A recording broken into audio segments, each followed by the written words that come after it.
so'zlar bilan 14-mavzuni o'tamiz. 14-mavzuning demak mavzusi 他买了不少衣服 他买了不少衣服 u ko'p kiyim sotib oldi deb tarjima qilinadi. Yangi so'zlarga qaraymiz.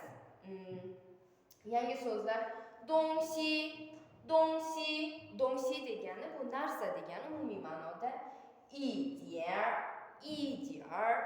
idiar degani demak biroz degani.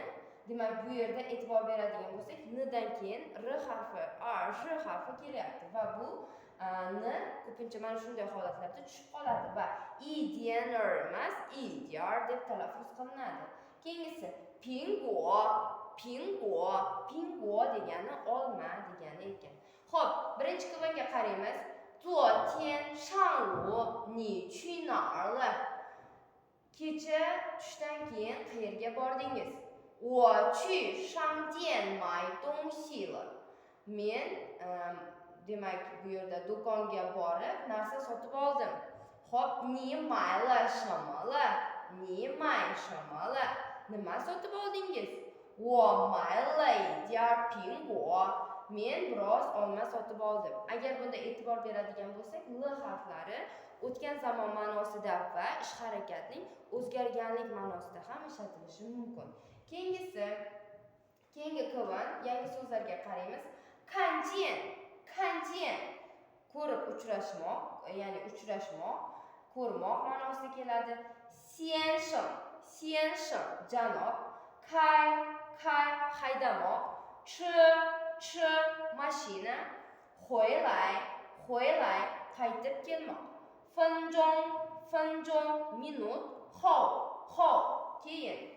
你看见张先生了吗 siz janoblarni ko'rdingizmi? 看见了 ko'rdim. 他去学开车了 u mashina haydagani bordi. 他什么时候能回来 u qachon qaytib kela oladi?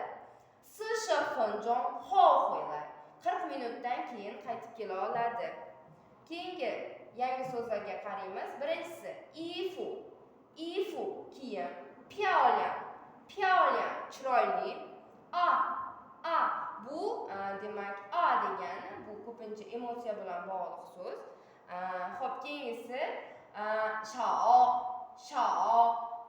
bu kam degani, 不少 ko'p bu ya'niki kam emas, ya'ni ko'p degan ma'noni bildiradi. 这些 biroz yoki mana bular do hammasi deb tarjima qilinadi va dodan oldin ko'pincha mei so'zi qo'llanadi. Misol uchun 每天都 kuvanga qaraymiz. 王芳的衣服太漂亮了 Wang Fangning ko'ylagi juda ham chiroyli. 是啊 shunday. 他买了不少衣服 u ko'p kiyim sotib oladi yoki sotib oldi. Ko'pincha l demak so'zi bu grammatik jihatdan egada demak fe'ldan keyin ishlatiladi. Qachon? Chunki demak narsaning miqdorini demak obyektning miqdori ko'rsatib nima desam, urg'u aynan obyektning miqdoriga tushganda aynan mana shu yerda l demak fe'ldan keyin qo'llaniladi. 你买什么了 siz nima sotib oldingiz? 我没买 men sotib olmadim. 这些都是王芳的东西 bularning hammasi Wang Fangning narsalari. Keyingi xo'p, grammatikaga qaraymiz. L ko'pincha o'tgan zamon ma'nosini bildiradi va ish harakati gapning oxirida qo'llaniladi. Ish harakatdan keyin. 我去商店了 men demak do'konga bordim. 他去学开车了 u demak mashina haydashni o'rgandi. 你买什么了 siz nima sotib oldingiz?